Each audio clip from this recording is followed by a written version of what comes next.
Go míle maith Gaeilge Weekly on Sachtan Show. A very quick one before we get going. If you've been learning Irish for a while, but you still feel stuck or frustrated when it comes to speaking, that is exactly what we fix on the Learn Irish Online membership. As an LIO member, you get the structure and help you need to finally start speaking with real confidence from day one.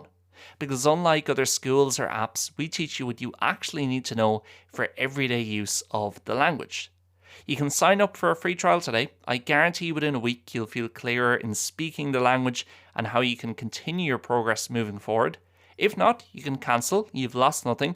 But guess what? In 2025, over 90% of learners just like you who signed up stuck with us after their free trial because it made a serious difference in their ability to speak as Gaeilge, and the majority of them are still with us to this day. You can join now at patreon.com/learnirishonline or simply search for us on the Patreon app.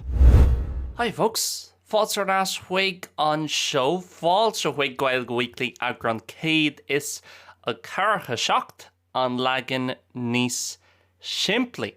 Tásúlam gohfuil gach rud go maith libhse, tásúlam gohfuil sibh ag buint taitneamh agus ag buint taitneamh as an teachtain an nó beidir as an deire seachtaine.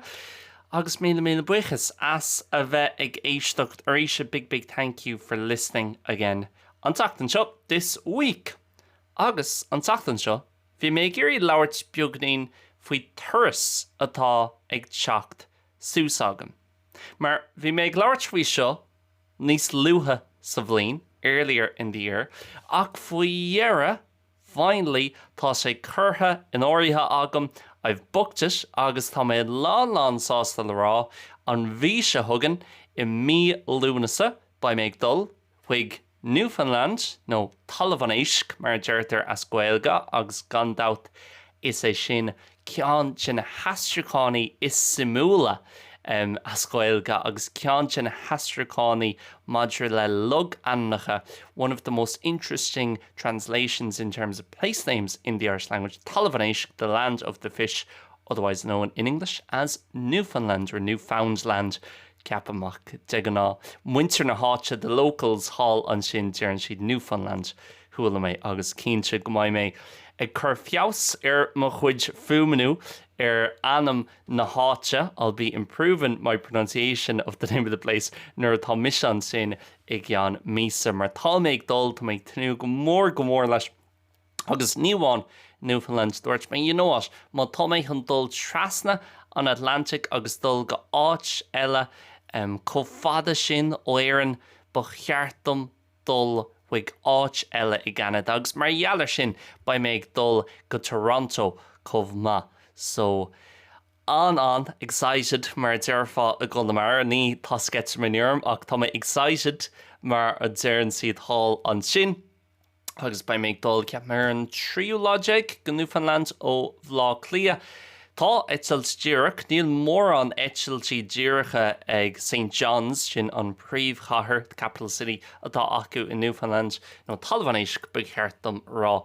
An príomhchathair tá acu an sin níl mór an eitiltí acu leis an Eorp churbe. I ré an ghíomhrí ní léon eitiltí ag dul transatlantic agus I ré an tairí ní le gá cheann. Ceann amháin go London Gatwick agus an sin ceann eile go Baile Átha Clia. Agus tá siáis orúnach nó fitting nó apt go bhfuil eitilt idir éire agus Newfoundland. Cén fá? Well, mar gheall go bhfuil nasc nó buint fíor láidir ag an áit le chéireann agus tá stair an láidir idir an dá áit. So bhí mé ag labhairt agus rinne mé actually EAGRÁN omláin Newfoundland agus ag labhairt faoin turas seo ag tús na bliana ceapam I mianar beidir EAGRÁN céad sa fiche cuaig tús na bliana thart ar mianar mí fiabhra má tá tú ag géirí dul ar ais agus éisteacht leis an episód sin. agus bhí mé an sin the depths of winter an seo is sa bhfuil the depths of winter bín teartar 6 Celsius ach bhí minn sin ag mothú bechéartam dul áit a cinint somewhere an saoir seo agus áit a cinint beagnaín tifriúil ní just thuras beag in éireann nó sa Spáin ach bechéartam dul taobh amuigh den Eorp. Cé bhfuil a lán taistil déanta agam, even though I've done a lot of travel taobhiste den Eorp. Ní raibh mé riomh taobh amuigh den móraín seo. I was never outside of this continent.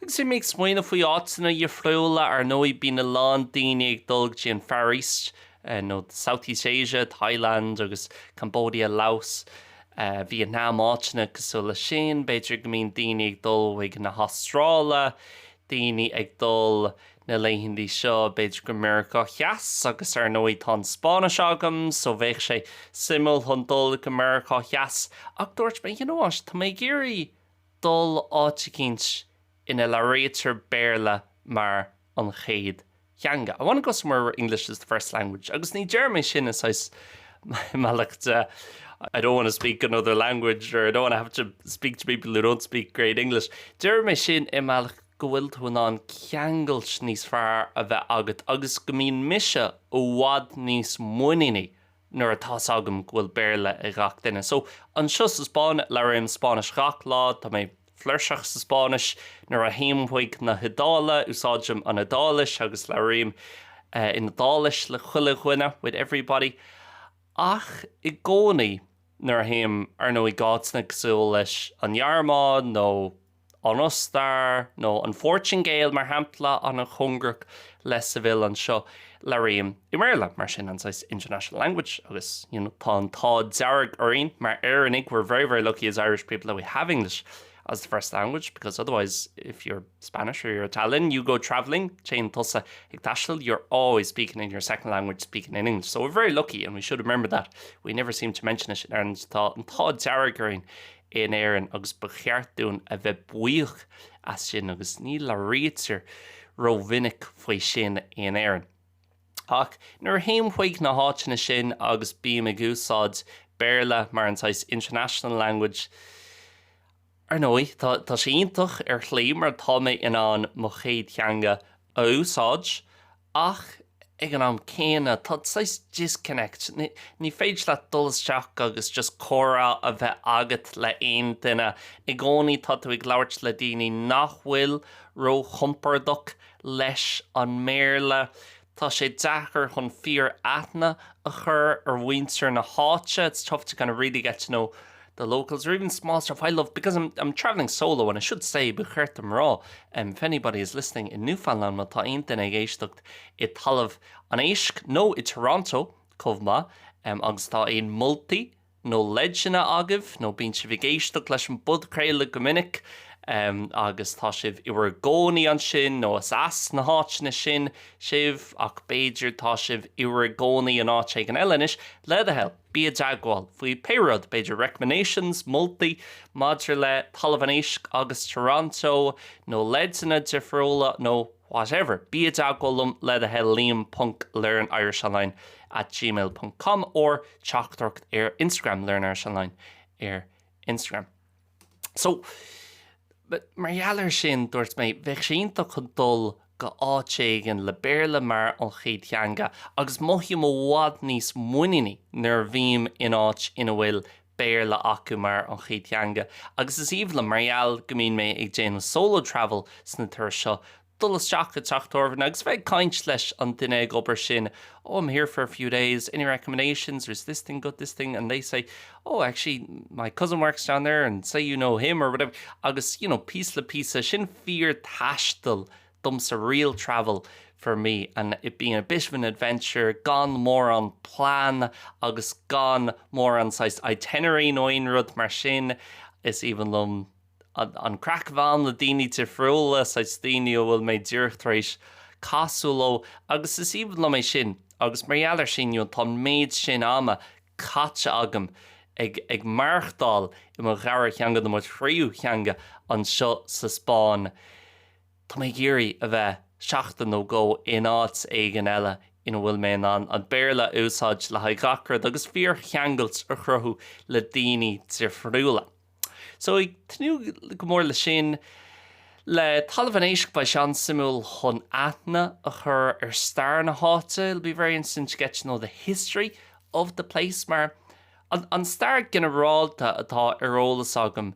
Tá sam hálan sin, tá blas éarnach ag lán daoine nó sais blas transatlantic agus tá sam go neartar é sin faoi neart áitina. That's kind of said about a lot of places around the world. I mean, tá Físeánaí ar Montserrat agus the Black Irish hálan sin agus éannig nó daoine atá éireacht éarnach Irish Heritage acu in Argentina agus tá beagganín sais Irish twang acu ach nílach cúpla aglah a few interviews nó cúpla físeán ó na 1970 nó na 1980 ach in Newfoundland tá sé bhád níos ládra.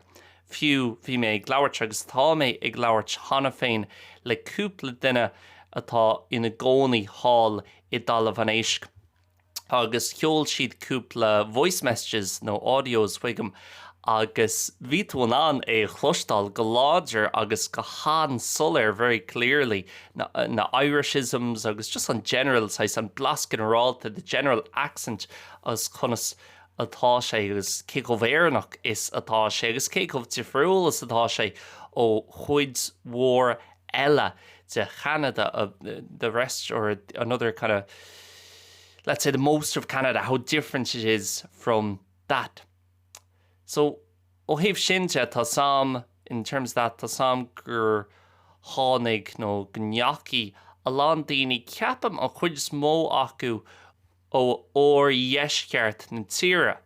So most of them went from the southeast, so níl sam mar sé Port Largan nó Loch Gorman a cean den na hátainna sin nó béidir an dá cheann agus an dá áit agus thuaidh sí trasna ar nóí má táú ag féchant ar léirscáil tá sé dochreidsa céicomh ní chéicomh congrachas atá sé de héireann ar nóí fós tá sé anna ada ó éireann ach mar hampla tá Talamhanéisc níos congraí le héireann ná mar tá sé le Vancouver. Cé go bhfuil Vancouver sa tír céine, cé go bhfuil Vancouver i Canada chomh maith.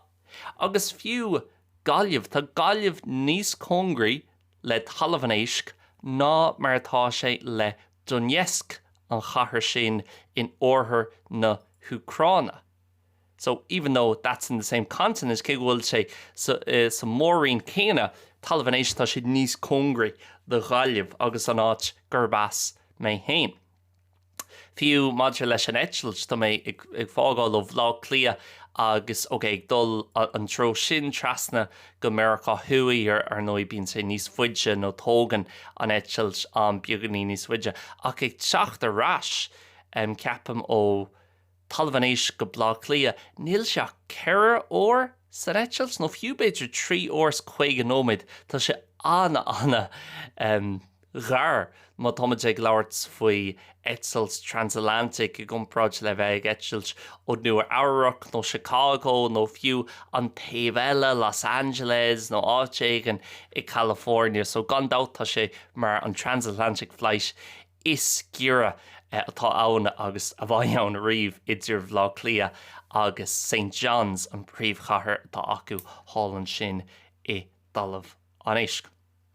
So ba mé sin ar feadh ceann nó chuig lá le cúnaidé choráithne ar roiní agus ag choráithne ar náit tháinig mé bhfuil seisiún ceol éireannach mar hampla acu díorchan acha leis an áit ina bhééis mé ag fánacht ba mé ag fánach gá lá i St. John's ach an sin an chuid is móid sin rudaí maidide le héireann tá siad thart ar leabhar nó uair ar chléig ó Dheas down south of St. John's san Avalon Peninsula agus áit dar bhanam the Irish Loop agus ba méid fánacht i mbaile beag dar bhanam Calvert.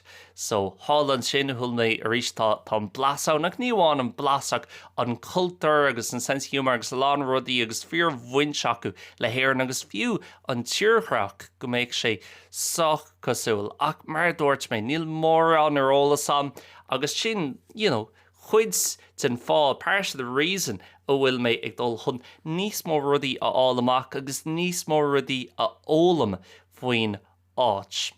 Tar éis sé sin dúirt mé what, má tá mé chun dul tíomh muid in Eorp, má tá mé chun dul trasna an Atlantic agus dul go Canada.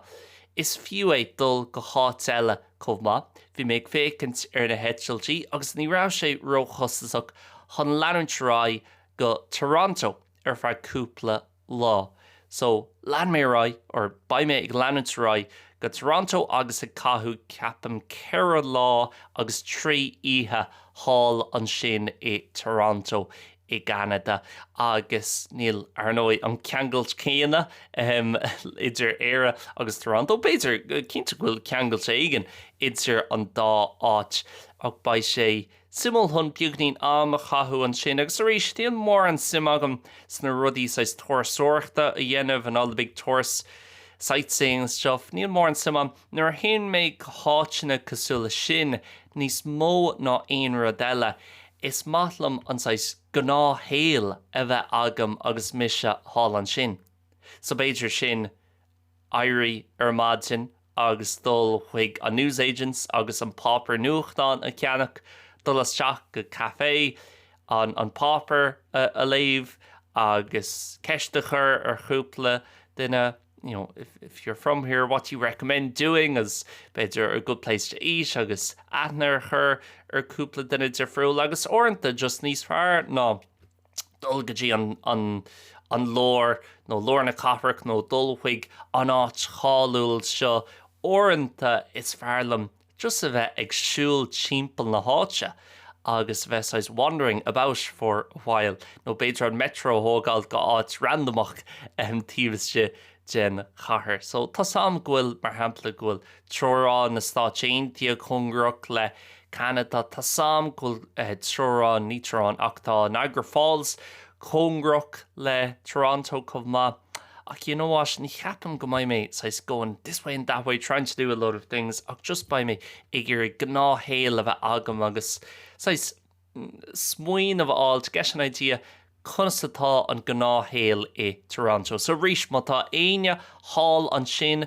If there's anybody over there, if there's anybody who lives there, is from there, who has lived there, let a hell be a dagwalum. Lein multi no legina, any recommendations or tips no einrud mar sin agus by man sin on Octú lá jeg mí lúnasa goji an dara lás fihe no beidir an chéad lá is fihe hart an am sin the 18th to the 21st or 22nd. So sin an plan sin cad atá arsúil am ribh sin ba mé an éireann ar feadh cúpla seachtain tá méid dul chuig an flá cheol hús I mé bhéirste agus cúpla rud eile timpeall na hÉireann agus timpeall na Gaillimhe chomh maith. So neart planana ag teach sús agam agus ceantain na rudaí maithe maidir le Seville agus bheith ag cathú chuid den bhliain an seo in terms of spending kind of part of the year here and part of the year at home is even though it gets really hot. I mean, today it's going to hit 41 degrees while I'm recording this in by sé hart ar carcha hain Celsius agus mise ag tafadú in but it does give you good motivation to get out for a good bit of July and August, not outside here, need even wait on show, but I mean outside of Spain, whether it be to the north of Spain where it's cooler, bids tuiscart in Spáine áit a bhfuil sé beagnaín níos fóra nó dí níos fóra ní bhíonn sé cóide mar an seo might only be 25 instead of 40, bids go mean say 52 in áit carcha, or to head home, do a few things there, or do more travel because you almost have a free month in August where it's just not worth being here in a few a bheith an so I Seville. So yeah, sin an plan sin cad atá ag teach súsam. To take a break for 1 sec, just a little reminder, if you're listening to this and you enjoy Gaeilge Weekly and you really want to take the next step in terms of your Irish and actually start speaking and using the language and learning real Irish that you can use every single day, don't forget to head over to patreon.com/learnirishonline and start your free trial today on the LIO membership. I guarantee you it's going to be the most important step you ever take towards finding true confidence in speaking and using the language consistently. Seachas é sin, caiim rá, I have to say, nar bhí mé ag smuoin ó faoi seogs, ar fud craola mar hampla agus ag labhairt faoi planana atá agam chun taistil. Tugam faoi Zara an tá Zara atá orm. I really realise how lucky I am. And ceapam, in mo chalaún hain, in my own generation, like tá mise fiche sé, tá lán rudaí, nachhfuil béidir an sin dúine a bhí an sin le haid daoine ní sinne. A lot of things that maybe, we don't have that older generations hadn't, the obvious stuff of housing and whatever else, tíochttas gachar deile ach freisin Jesus, tá oiríonn agus tá méid sin rudaí aginne, agus ní gach den ach a lán daoine in mo ghlúin a hain. A lot of people in my own generation, the amount of things we have that, our parents didn't have, or our grandparents didn't have. It's equivalent cúpla mío hin rinne mé EAGRÁN gin fud chréile agus scríb mé aiste agus lé mé mach an aiste sin that essay agus bhí sé faoi conas a bheith me héal dá rugadú 100 bliain ó hin mé, how my life would be if I'd been born 100 years ago. Agus sa scéal sin ní rág mé an tír ach or amháin hundul gus asna. I only left the country once in that story to go to England. Agus sin just 100 bliain ó hin. So if we 200, 300, 400, 500 bliain ó hin. Fiú, ag smaoinú faoi daoine ar rugadú i rith na 950 na 960. Neart de na daoine sin ní rá seans acu taistil go dtí beidir na 990 agus na noughties when there was Ryanair and low-cost travel and EU enlargement and EU deregulation is rudí chosúil le sin. Ach, go dtí beidir na 980 in éireann mar hampla, even though we're living on an island, cé go raibh in our gcónaí ar Oileán, it was a luxury to travel abroad, or certainly to go abroad on a plane. And of course on a boat there weren't many options, just England and France ar an maud ní rá mór an rowanna, so is sasna agus an rank. So I often think in my generation in mo chluain hain ní bhíon much ag caint on the market. We don't talk too much about how lucky and how fortunate we are to be able to travel, and to be able to travel without paying a ludicrous amount. Gone ich lá argid. I know for some people still, it is too much, whatever else, but the general idea of being able to go across the continent for 50-60 euro on a flight until Trasna on Maureen, €60 or Etchels. The flight I got from Dublin to Newfoundland was 150 quid. Transatlantic, 150. Céad sa €50.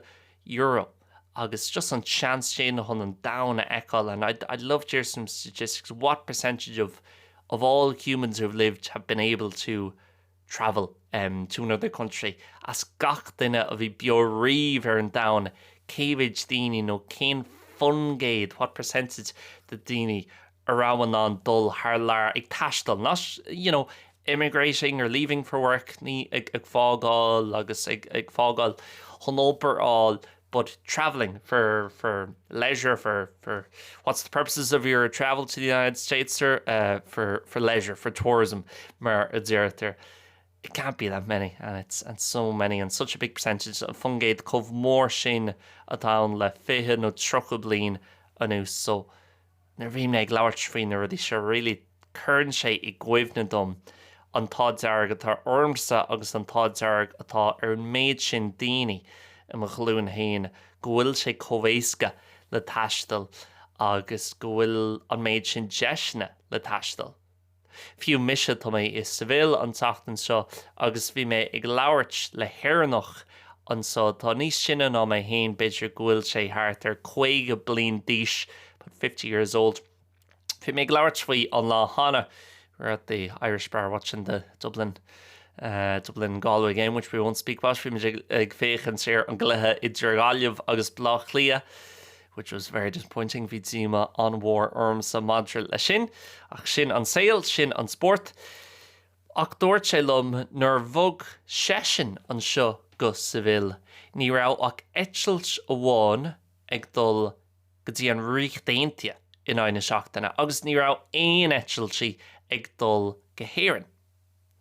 Agus dúirt sé bhí ar dul whatever go stansed, agus an sin leanúirt rá go héireann an lád ar gcionn. Na léithintí seo tá beidir 8 nó 9 nó 10 etchelt in aine seachtainna go dtí an rích daintia, agus ceapam go bhfuil 5 etchelt in aine seachtainna go héireann idir Blach Lia agus Kirky. So, orintha, cé go bhfuil rudí Zachar sa saoil is cé go bhfuil alán rudí beidir nach bhfuil chomh mar a bhí siad freisin tá sé fíor hábhaach tuairt faoi dearad to kind of notice or realise or be grateful for a bheith buíochas na rudí atá a bhád níos fearr agus a bhád níos ingéanta more kind of doable or possible na léithintí seo I gcompráid le mar hampla fithe nó trocha bliain ó hin. Níl sam an mín an rudí céine agah se ach domsa fain Michel ansáis Wanderlust mar dearan na Germánig as ansáis fun sin an dul ag taistil that kind of want or need or desire or eagerness to go travelling. Fain Michel sin I gcónaí nuair bhí méid fécans ar travel programs agus an sin na léithintí seo níos mó rudaí ar YouTube sais travel YouTubers cosú le Beidir. Simon Wilson or tá lad anhád ar bhanam sabbatical a chéan timpeall na háise agus bhí sé in éireann chomh agus thuí sé chuig an Ghaeltacht in éireann sabbatical, Tommy sabbatical sin an tanamatáir tá sé sin anhá him Simon Wilson freisin tá sé bugadín cringe orintha ach tá sé Granbergs lad anna jazz nó tá cuma ar ggóil sé anna jazz ar énos ar YouTube. Agus bhí méid fécint ar Long Way Down an lá hána agus Beidir is cuivan live an srá sin bhí sé Ewan McGregor agus Charlie Boorman. Ceapam actually tá clán éireannach ag nó tá nasc éireannach éigen ag Charlie Boorman ach sin scéal le haid lá eile. A cartar 2004 rinne siad Long Way Round agus thuí siad ar na motorbikes ó London, timpeall an down, timpeall an Thorpa, timpeall an Rússia, trasna go Alaska agus na Stáit agus hall an sin gnua Arach. They basically circumnavigated the world. Agus cúpla bliain ina dhé sin 2007 rinne siad Long Way Down agus bhí sin London, tríd an Rank, tríd an Idal, trasna go Tunisia agus an sin tríd an Afric an mhór agus an ada thug sé thart ar gá na 3V san lomláin híos go Cape Town South Africa híos san Afric cheas. Agus fiú ag féchans arthú agus rís níl méid leabhart faoin just dul go dtí an rómh agus dul chuig an Colosseum, and if that's your thing that's fine, but more adventurous travel and going somewhere you don't know and kind of winging it a small bit as well agus gone more on planning a bheith agat agus bhí a long plan de acu, but once you go into Africa those plans gonna fall apart and you gonna logistics tá siad Zachar thulanit rá leis an schedule leis an plan agus tugann sé fun mór nó churn sé gcuimhne dom travel while you can and make sure to do it as much as is comfortable just staying at your gaff and ag fannach the doors on and doing the normal schedule agus tá sé sin go héintach chomh má chaidú nó becheartid má tá an seans a go taistil agus buganíonn sin down eáil. So sin gandás rud atá iméon sin ag teach sús chuig an turas seo agus ag dridgeam leis an turas seo kind of approaching this trip to make your just tatnamh a winchas agus a bheith buíoch as an deis atá agam mar níl an deis sin ag a lán daoine timpeall an down. So sin críoc nóimid an sin agus baimdras an tachtain se thugann tá muid chun leanad ráid le Gaeilge Weekly G on 3 míúil until 30th of July, and then we'll take a little break for August for the summer, but I'll be doing one or two podcasts over in Talamh in Newfoundland's Cumhma, so ag tanú go mór leis na EAGRÁN sin a range live. Míle buchas as a bheith a géisteacht meabhar beagala. Another little reminder, if you're looking to seriously improve your Irish, ná Jane Jarma tundul go patreon.com/learnirishonline. No, chuig learnirishonline.com hun ceann dar górsaí a cheannach to buy one of our courses, which has already helped hundreds of different learners across the world to seriously improve real Irish that they can actually speak and use GACH law every day. Okay folks, le live an Sachtan se thugan slán agus beannacht.